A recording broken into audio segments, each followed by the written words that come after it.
La parole est à Monsieur le Président Mélenchon pour 10 minutes. Président, ministres, collègues, le gouvernement, le président de la République ont sous-estimé notre capacité de résistance parlementaire à leurs caprices. Ils ont sous-estimé plus que tout le rejet profond dans notre peuple du projet qu'ils portaient. Et s'ils l'ont fait, c'est parce qu'ils n'ont pas compris quel ancrage a dans le peuple la notion d'égalité et le désir de liberté de sa propre vie, de disposer de soi. Le peuple sait que cette loi est une loi BlackRock. Ce peuple sait que cette loi est une loi contre sa liberté personnelle de disposer de sa vie.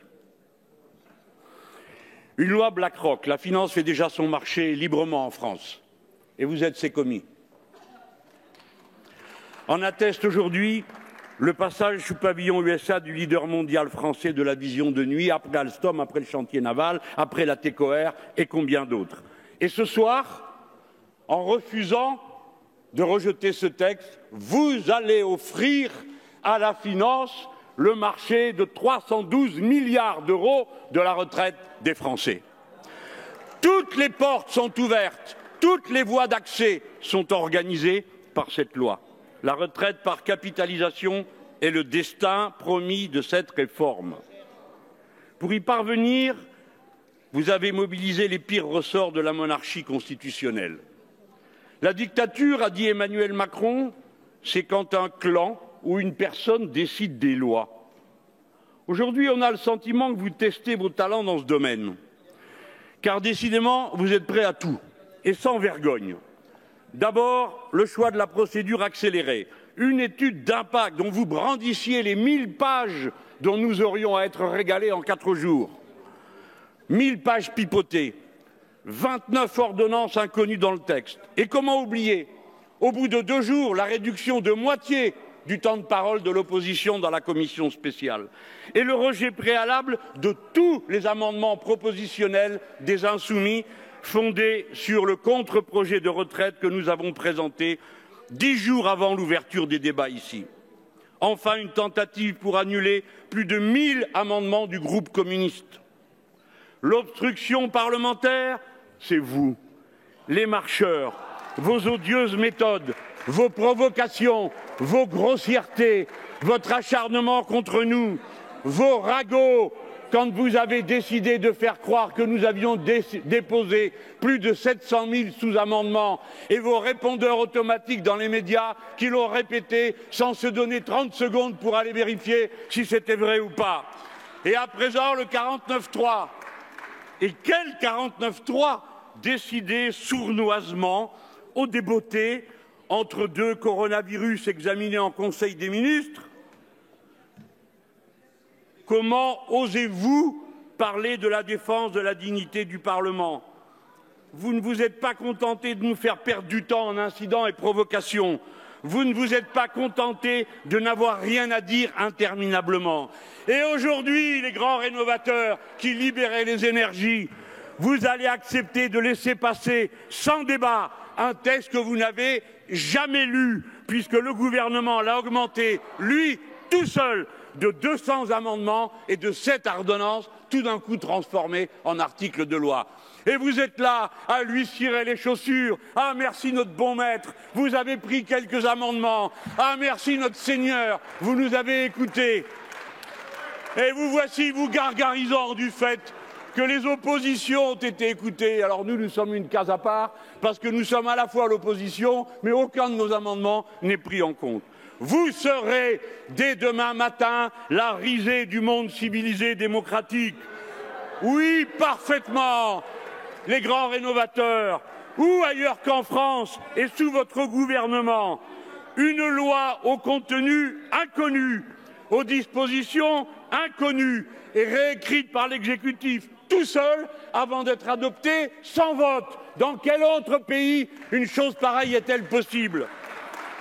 Enfin, pour terminer le tableau de ces violences, Mentionnons cet instant lui-même. Là encore, vous avez décidé de réduire d'un tiers le temps de parole des groupes insoumis et communistes. Faut-il qu'on leur fasse peur, mes camarades, pour que 5 minutes leur paraissent interminables? Cette ultime mesquinerie est la signature de cette équipe.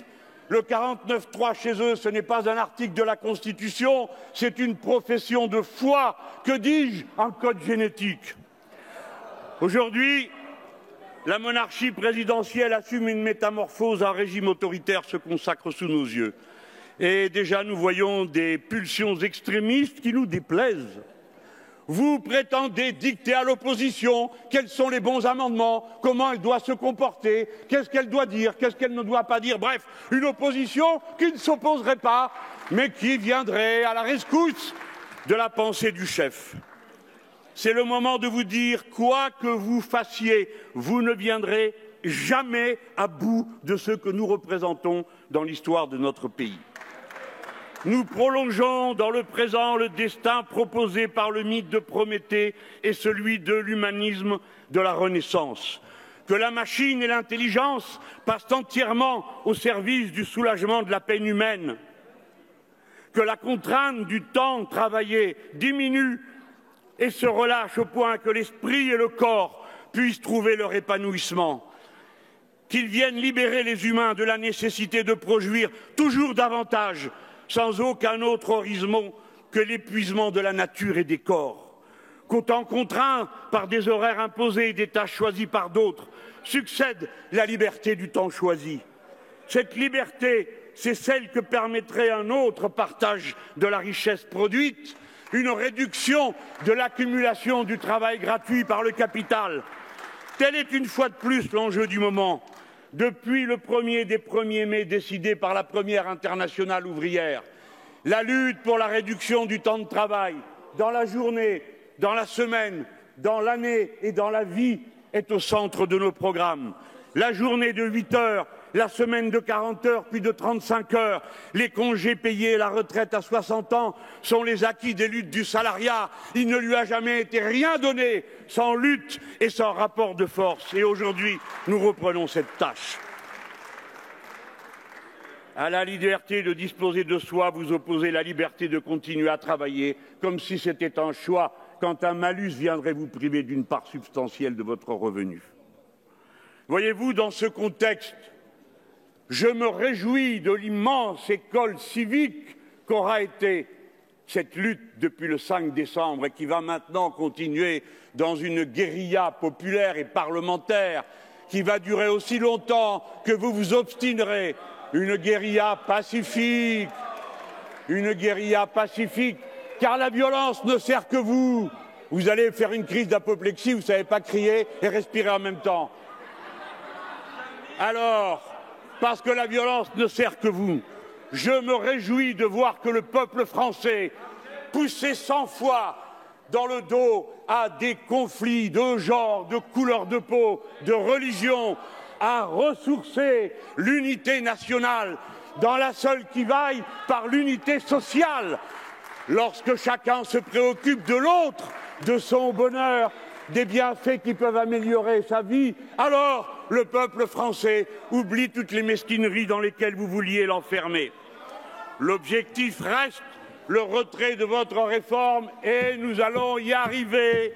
Ça prendra le temps qu'il faut, mais nous allons y arriver. Je vais vous dire, en toute hypothèse, non monsieur, ça s'appelle de l'art oratoire et la parole, c'est une fonction sacrée du Parlement. Si vous ne croyez pas non plus à l'art de la parole, si vous voulez dicter aux autres ce qu'ils doivent dire, mais alors pourquoi faire un Parlement? Ça ne sert à rien. L'un d'entre vous a dit « faites taire ces bavards ». Les bavards, c'est vous, les gens. L'autre, là, a dit que ça coûtait trop cher de se réunir. À quoi bon un Parlement? À quoi bon un gouvernement? Vous êtes d'esprit dictateur. Vous ne supportez pas la contradiction. Vous êtes des technocrates hallucinés par leur vérité. Vous ne croyez pas à la vertu du dialogue. En toute hypothèse, et quoi qu'il arrive, en toute hypothèse, et quoi qu'il arrive, si jamais nous venions à trébucher, ce qui ne se produira pas, croyez-moi. Alors, dès 2022, nous annulerons tout ce que vous avez fait. Merci, Monsieur le Président.